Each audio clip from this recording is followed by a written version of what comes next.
Good morning. I'm Ron Moore, and this is your morning cup of motivation here on Wednesday of the Passion Week. We're focusing in this week on the last few hours of Jesus and what he went through a little bit.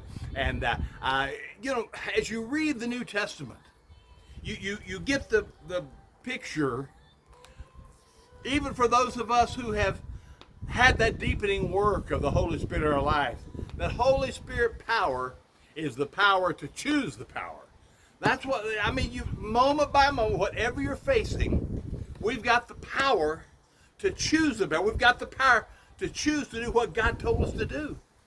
And we see that Jesus even had to make that choice, because there in Matthew 26, they were taking him away, and Peter didn't like that. That's a great illustration of how so many times our family and friends, man, we'll be really intense trying to do God's will for our life, and they just jump in. Sometimes they want to try to prevent us from doing what God's will is for us.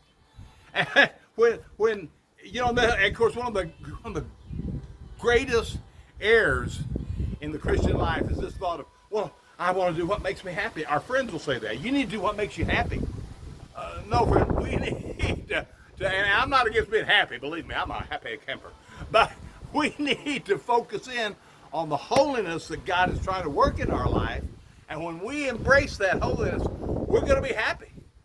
But right then, as they were leading Jesus away, Peter pulls out his knife, and he's going for the neck of that guy. Listen, he wasn't just going for his ear, but the guy ducks, he cuts his ear off. And Jesus said, Peter, whoa, hey, chill. He said, don't you realize that I've made the choice? Because if I didn't want to do this, if I choose not to do this, my Father would even right this second send 12 legions of angels to rescue me from this deal. So, he was so focused on the will of God that he wanted to continue to choose the will.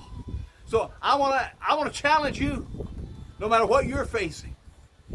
Think of how Jesus was facing that brutal cross. Brutal. And yet he chose to go ahead and make the payment for my sin and your sin, for the sin of the world. And aren't you glad he did? But he said, oh, I don't have to do this, Peter. But he chose to do the will of God.